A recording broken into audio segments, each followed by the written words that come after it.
রাজধানীতে আন্দোলনরত প্রকৌশল শিক্ষার্থীদের উপর হামলার প্রতিবাদে রাজশাহীতে মহাসড়ক অবরোধ করেছে শিক্ষার্থীরা। আর এই বিষয়ে আরো কিছু তথ্য জানবো আমরা সহকর্মী তারেক মাহমুদের কাছ থেকে। তারেক, বিক্ষোভকারীরা কি বলছেন আমরা একটু বিস্তারিত জানতে চাই।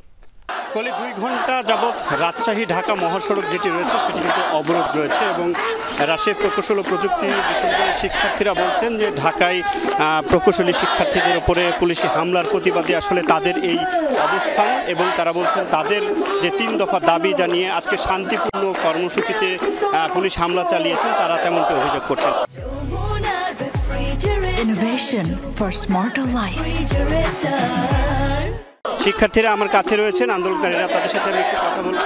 আপনাদের দাবি দেওয়া সম্পর্কে একটু বলবেন, এই আন্দোলন সম্পর্কে একটু জানতে চাচ্ছি আপনার কাছে। আমরা গত 6 মাস ধরে আমরা 3 দফা দাবি আন্দোলনে আমরা 3 দফা দাবির আদায়ের লক্ষ্যে আমরা অহিংস আন্দোলন করে এসেছি।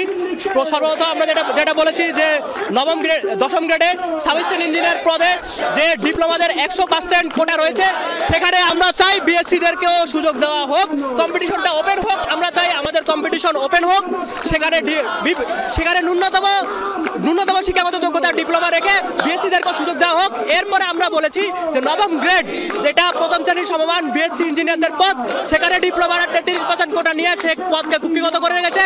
আমরা চাই সেই পদকে সেই পদে বিএসসি ইঞ্জিনিয়ারদের সেই পদে ডিপ্লোমাদেরকে আমরা চাই না যে সেই কোটাকে মিনিমাইজ করে দেওয়া হোক। এছাড়াও আমরা দ্বিতীয় আমাদের যে দাবি ছিল সেটা হচ্ছে বিএসসি ইন ইঞ্জিনিয়ারিং কোর্সে পাশ করা ছাড়া, BSc in engineering degree acquire করা ছাড়া কেউ নামের সামনে ইঞ্জিনিয়ার পদবি ব্যবহার করতে পারবে না। আপনাদের আন্দোলন কতক্ষণ চলবে, কি অবস্থা একটু বলবেন? আমাদের আজকের হচ্ছে বিক্ষোভ কর্মসূচি।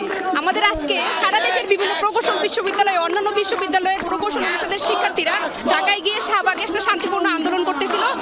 এই আন্দোলনের সময় হঠাৎ পুলিশের অতর্কিত হামলা, তারা টিয়ার গ্যাস ছুটছে, তারা হঠাৎ গ্রেনেড ছুটছে। এতে আমার অনেক ছোট বড় অনেক সিনিয়র ভাই তারা রক্তাক্ত হয়েছে, তাদের রক্ত বিভিন্ন জায়গায় হসপিটালাইজ ভর্তি হয়েছে। এটা শোনার পর আমরা আর ঘরে বসে থাকতে পারি না।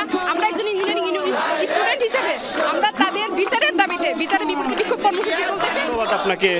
কলি শুনছিলেন এবং সেই সাথে সাথে দীর্ঘ 2 ঘন্টা যাবৎ কিন্তু রাজশাহী ঢাকা মহাসড়কে কিন্তু যে বাস ট্রাক সহ হাজার হাজার যে যানবাহন সেটি চলাচল সেটি কিন্তু বন্ধ রাখার কারণে ভোগান্তির সৃষ্টি হচ্ছে এবং রাজশাহী প্রকৌশল প্রযুক্তি বিশ্ববিদ্যালয়ের শিক্ষার্থীরা বলছেন যে হামলাটি চালানো হয়েছে ঢাকাতে সেটি কিন্তু নারকীয় হামলা এবং এই হামলার প্রতিবাদে তাদের যে কর্মসূচি, নতুন কর্মসূচি তারা দেবেন এবং তারা এখান থেকে কিন্তু প্রতিবাদ বিক্ষোভ এখন পর্যন্ত করছেন।